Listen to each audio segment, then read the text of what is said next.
Teman-teman, di video ini saya akan bahas pembahasan PR P95. Nah, di P95 ada soalnya, Geminis Enterprise, dia punya beberapa plan aset, land building, equipment, dan juga ini sudah pernah diakumulasi, depresiasi. Artinya, ini adalah aset-aset yang sudah berjalan, ya, sudah dia miliki beberapa tahun ke belakang tentunya, ya. Nah, itu data ini adalah untuk Desember tanggal 31 tahun 2019. Total plan asetnya 52.400.000 euro. Selama tahun 2020 ada beberapa transaksi, tanggal 1 April, tanggal 1 Mei. Di sini ada beberapa ya transaksinya, dia beli, dia bisa jual juga aset dia yang lama. Kemudian dia juga bisa terakhirnya retired equipment yang memang udah nggak ada umurnya lagi, udah habis umurnya gitu ya, dan udah nggak dipakai. Ini ada beberapa transaksi seperti ini, nanti kita akan diminta untuk menjurnal. Nah, beberapa note penting yang ada adalah the company, perusahaan ini menggunakan straight line depreciation untuk building dan equipment. Tentunya untuk land nggak ada ya, land kan nggak didepresiasi. Kemudian, the building itu punya estimasinya 50 tahun dan tanpa residual value. Sedangkan equipment dia punya estimasi 10 tahun useful life-nya dan juga tanpa residual value. Nah, di sini ada note lagi, update depreciation on asset disposed of at the time of sale or retirement. Artinya ketika nanti dia dijual, mau dijual nih aset yang lama dijual, nah itu harus didepresiasiin dulu, diupdate dulu depresiasinya karena kan belum dicatat ya teman-teman ya. Soal yang B-nya adalah suruh record adjusting entry, dan terakhir diminta untuk prepare the plan asset section ya teman-teman ya, di soalnya seperti itu. Nah, pertama kita mau bahas tentang kalau dia beli tanah harga 2.200.000. Ini gampang banget ya teman-teman ya, tinggal debitnya land, kreditnya cash 2.200.000. Ini harusnya sih nggak ada masalah ya, yang ini kan hanya pembelian biasa. Begitu. Nah, kemudian kita masuk ke yang soal berikutnya ya, jurnal berikutnya. Dia jual equipment yang harganya 750.000 ketika dibeli tahun, lihat di sini, dibelinya tahun 2016, tanggal 1 Januari. Kemudian dijualnya 466. Nah, artinya di sini kita harus tahu dulu berapa book value-nya. Berapa book value-nya sampai dengan tanggal 1 Mei 2020 tentunya. Gitu. Nah, kita lihat ya di sini perhitungannya. Depreciation expense-nya berapa? Tadi kan equipment ya teman-teman ya. Kalau equipment kan dipakainya selama 10 tahun. Harganya tadi 750.000 ya teman-teman yang dijual ya. 750.000 dibagi 10 tahun itu jadi 75.000 setiap tahun depresiasinya. Tadi dibeli tanggal 1 Januari 2016. Nah, perhitungannya gimana? Perhitungannya adalah 2016 itu full 1 tahun, 2017 full 1 tahun, 2018 full 1 tahun, 2019 full, dan 2020-nya saya gambarin ya di sini ya. Sini 2016, kan 2016 ya tanggal 1 Januari 2016, kemudian di sini tanggal 1 Januari 2017 gitu ya. Kemudian di sini 18, 19 gitu kali ya. Nah, ini mungkin bisa nggak sampai segitu. 1 Januari 2018, kemudian ada 1 Januari 2019, kemudian 1 Januari 2020 tadi ya, sebelah sini. 1 Januari 2020. Nah, dijualnya tanggal berapa? Nah, dijualnya tuh sini teman-teman, 1 bulan 5 2020. Artinya, dia tuh kepake berapa lama sih? Nah, kepakainya itu 1 tahun, 2 tahun, 3 tahun, 4 tahun. Sudah dipakai 4 tahun, lebih 4 bulan. Lebih 4 bulan, gitu. Kita lihat ya. Jadi 4 tahun lebih 4 bulan di sini. Nah, Kalau 4 tahunnya gampang ya, tinggal 4 tahun dikali 75.000, artinya akumulasi depresiasinya itu 300.000.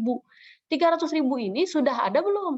Sudah, teman-teman, sudah ada di sini nih, equipment. Udah termasuk ke yang accumulated equipment. Jadi 5 juta ini kan udah kumpulan semua ya, teman-teman ya, udah kumpulan semua equipment sebesar 40 juta, senilai 40 juta. Yang mana 750.000 itu adalah bagian dari yang ini, bagian dari 40 juta.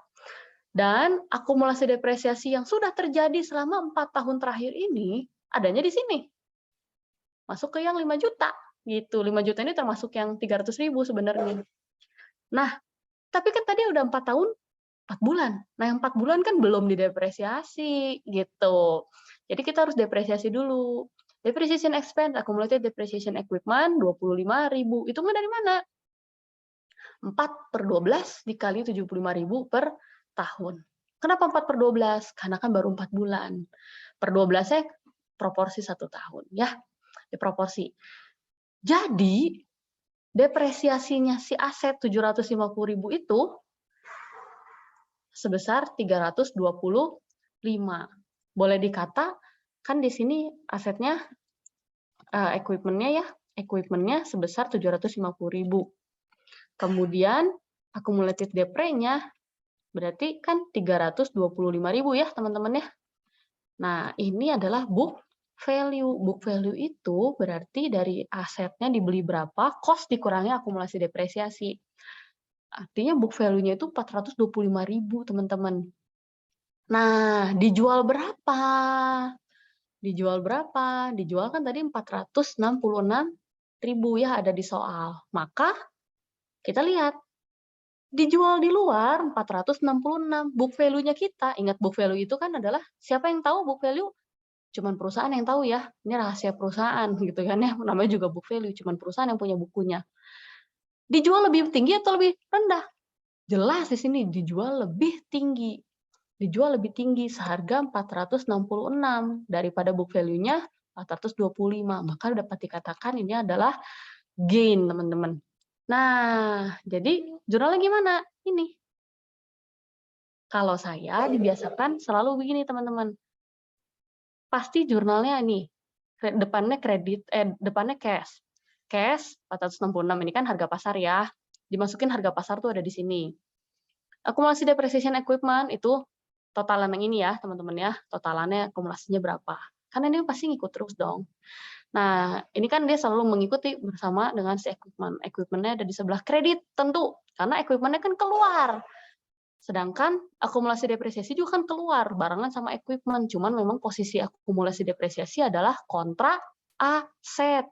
Maka akumulasi depresiasi adanya di sebelah debit. Equipment ada di sebelah kredit. Why? Karena kan equipment-nya keluar, dijual. Nah, kalau saya sih selalu bikin jurnal ini kan pasti 4 ya teman-teman ya, 4 baris, cash, akumulasi, terus udah gitu terakhir equipment. Saya selalu nyediain tengah-tengah itu kosong tadinya gitu ya. Buat apa? Buat dilihat mana yang lebih berat, kiri apa kanan. Kalau di sini kan kelihatan yang lebih berat di sebelah kiri ya teman-teman ya. Sum-nya 791, kreditnya 750. Berarti udah jelas ada yang ngisi di sebelah kredit. Nah, kalau ngisi di sebelah kredit itu artinya gain, teman-teman. Jadi mau bikin gini langsung bisa, mau pakai perhitungan manual gini dulu juga boleh. Itu boleh banget ya. Nah, itu udah mencatat penjualan atas equipment yang sudah ada. Sekarang kita masuk ke soal berikutnya. Saya hapus dulu anotasinya. Oke, sekarang kita masuk ke soal berikutnya yang tanggal 1 Juni. Tanggal 1 Juni jual tanah, dibeli 1.800.000. Sorry, dibelinya dulu 300.000, dijualnya 1.800.000. Oh ini nih anaknya kalau jualan tanah ya. Tanah itu tidak ada depresiasi, teman-teman. Tanah itu nggak ada depresiasi. Keluar ya keluar aja. Dia nggak ada yang kayak gini nih. Dia nggak ada yang kayak temenin akumulasi depresiasi, nggak ada. Dia keluar aja 300.000. Tapi dapat duitnya 1.800.000. Udah jelas, gain. Beres ya teman-teman ya. Ini nggak ada masalah. Ingat, tanah nggak pernah didepresiasikan. Kenapa? Karena tanah tidak menyusut, teman-teman. Seperti equipment, building kan menyusut. Kalau tanah itu enggak. Karena adanya scarcity atau kelangkaan, maka tanah itu selalu naik harganya. karena kan segitu-gitu aja. Nah, berikutnya tanggal 1 Juli, purchase equipment 2.450.000. Ini purchase, cuma tinggal equipment-nya masuk, cash-nya keluar. 2.450.000. Gampang ya. Terakhir, tanggal 31 Desember, dia retire, teman-teman. Retire ini artinya bukan dijual, tapi benar-benar diudahin gitu, dipensiunkan gitu ya, udah nggak dipakai lagi equipment-nya. Dulu equipment ini dibeli 500.000, dibelinya tanggal berapa? 31 Desember 2010, nggak ada residual value. Terus kita lihat dong, 31 Desember 2010, sekarang 31 Desember 2020, sudah 10 tahun kan? Kita lihat di sebelah sini, equipment estimated to have 10 years useful life and no residual value. Jadi ini udah habis, emang beneran udah habis. Tapi terakhir dia didepresiasi itu kan adalah 31 Desember 2019. Makanya equipment yang 500.000 ini kan pasti termasuk ke dalam yang 40 juta ya. Dan depresiasinya dia selama 9 tahun sampai dengan tanggal 31 Desember 2019 itu udah ada di sini, teman-teman. Udah ada di yang 5 juta ini. Tapi untuk yang tahun 2020 udah belum? Belum. Maka kita harus depresiasikan dulu. Depreciation expense, accumulated depreciation equipment, 50.000. Dari mana 50.000? Ya kan tadi dia bilang 500.000 equipment-nya, dibagi 10 tahun. Setiap tahunnya kan 50.000 gitu. Nah, jadi depresiasiin dulu untuk yang tahun ini doang. Gitu ya. Maka jadi komplit lah, dia sudah terakumulasi selama 10 tahun gitu. Ketika di retire gimana? Ya udah kalau retire cuma tinggal keluarin aja equipment-nya berapa, akumulasi depresiasi keluarin sekian. Udah beres. Ini nggak ada terima duit sama sekali ya, ini nggak ada terima duit karena kan dia sistemnya retire. Retire itu benar-benar kayak udahlah dimasukin ke gudang gitu, misalnya bisa dibilang gitu ya, dimasukin ke gudang atau dibuang aja gitu langsung gitu. Itu contohnya ya teman-teman ya, contoh ekstrimnya dibuang. Nah ini yang harus diingat nih, karena kita harus ngedepresiasiin dulu setiap kali barang ini mau dijual gitu. Karena kan udah berjalan, selama tahun berjalan itu kan belum didepresiasikan. Yang sudah depresiasikan yang mana? Yang kemarin-kemarin gitu. Nah, berikutnya diminta untuk menjurnal adjusting entry untuk depresiasi tahun 2020. Nah, sebelum bikin yang ini, teman-teman, kita mesti tahu dulu ada berapa buildings yang tersisa. Ada berapa equipment yang tersisa. Kalau buildings, nggak ada sih, gitu ya, nggak ada yang dijual kan tadi building semuanya. Jadi building saya tetap aja 26.500.000, si cost-nya dibagi 50. Jadi ya kita bisa langsung dapat si building-nya sekitar 530 setiap tahun depresiasinya. Jadi D2 tuh saya lihatnya ini tuh, lihat 26.500 ya. Gitu. Jadi karena nggak ada yang berkurang ya teman-teman ya. Nggak ada yang berkurang, nggak ada yang bertambah untuk building mah. Jadi memang dia di depresiasi ini biasa setiap tahunnya segitu. Nah, yang masalah adalah equipment. Karena equipment ada yang dijual, equipment lama, tapi ada yang dibeli, equipment baru.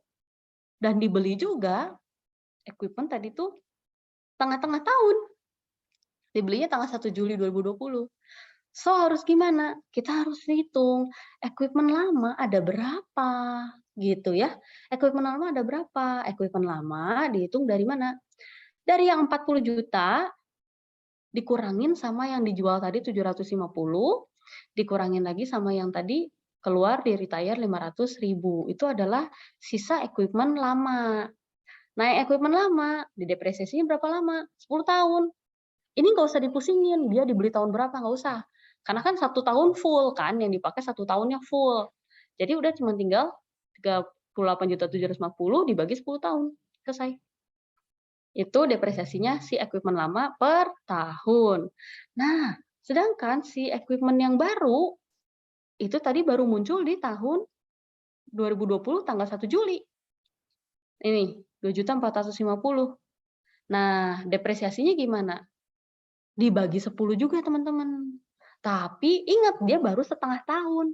Dari Juli, Agustus, September, Oktober, November, Desember. Baru 6 bulan. Maka 6/12 kali depresiasinya dia selama 1 tahun. Begitu ya. Nah, di total depresiasi di tahun 2020 saja, jadi yang ini 3.875 ditambah dengan 1.250, yaitu jadi totalnya 3.997.500. Nah, gitu teman-teman, itu untuk yang soal B. Nah, untuk bikin yang soal C, untuk jawaban yang C, ini harus dibantu oleh, ini sorry ya, ini harusnya gini aja. Ini 4.900 ya. 4.900. Ini harus dibantu pakai bikin ledger. Buat apa? Ya biar tahu gitu ya, ini jadi ada berapa sih emang saldonya, building jadi ada berapa, akumulasi depresiasi jadi berapa, bisa-bisa aja sih ditambah-tambahin sendiri, cuman kan biar nggak liar gitu ya, dibikinlah alat bantu namanya ledger. Nah ini, Len, dia kemarin ini, karena kan ini aset ya teman-temannya, saldo normalnya debit ya, ini aset saldo normal debit. Lihat di sini akumulasi depresiasi mas saldo normalnya di kredit. Len, awalnya 3 juta, dia beli 2.200.000 pas tanggal 1 Januari, lalu dia di tengah tahun dia jual 300.000, maka dia punya saldo akhir 4,9. Building tidak ada perubahan apa-apa, tapi akumulasinya berubah karena di tahun 2020 kan didepresiasi lagi ya, ditambahin depresiasinya. Gitu. Equipment, coba kamu lihatnya tuh, building tuh nggak berkurang sedikit pun, karena penyusutannya adanya di sebelah sini gitu loh. Tapi dia juga nggak akan dijual, dia juga nggak dibeli baru ya, makanya si building ini biasa-biasa aja. Jadi ingat teman-teman, penyusutan itu bukan mengurangi si nilai asetnya, tapi dia bikin satu lagi akumulasi depresiasi untuk nilai building, nanti baru dia dinetkan buildingnya jadi berapa gitu ya. Tapi untuk buildingnya itu sendiri atau equipment itu sendiri itu tidak berkurang sedikit pun. Contohnya equipment dia mau beli, dia mau jual gitu ya, cuman equipment-nya aja. Tapi kan sebenarnya yang keluar, yang masuk, equipment yang keluar itu kan ada di sini gitu ya, ada di sini penyusutannya gitu. Contoh ketika dia mau jual tanggal 1 Mei tadi kan, dia kan harus di-update dulu depresiasinya. Nah, di-update depresiasinya nambah 25.000. Terus pas lagi dia jual, keluar kan equipment-nya, keluar equipment-nya 750. Nah, yang ngikutnya yang ini gitu. Jadi 325 gitu. Jadi dia tambah, dia keluarin. Gitu loh, teman-teman. Tanggal 31 Desember kan dia juga jual equipment lagi. Bukan jual, dia retire equipment-nya dia. Ya, dia harus update dulu si akumulasi depresiasinya yang 50.000 ini. Dia mengupdate total depresiasinya kan. Tapi habis itu dia keluarnya secara utuh 500.000-nya itu. Karena kan dia udah retired ya, udah 10 tahun juga. Kemudian ini tambahan untuk depresiasi di tahun 2020 saja untuk semua equipment yang lama dan yang baru. Maka ini bisa dilihat ini balance-nya teman-teman. Aset bertambah di debit, saldo normalnya di debit, akumulasi depresiasi itu kontra aset. Padahal dia aset, tapi dia kontra aset sifatnya. Jadi saldo normalnya ada di kredit. Gitu. Masukin ke sini semua angka-angkanya, jadilah kita dapat total plan aset yang baru itu 51.722.500. Semoga bisa membantu kalian untuk belajar ya. Thank you.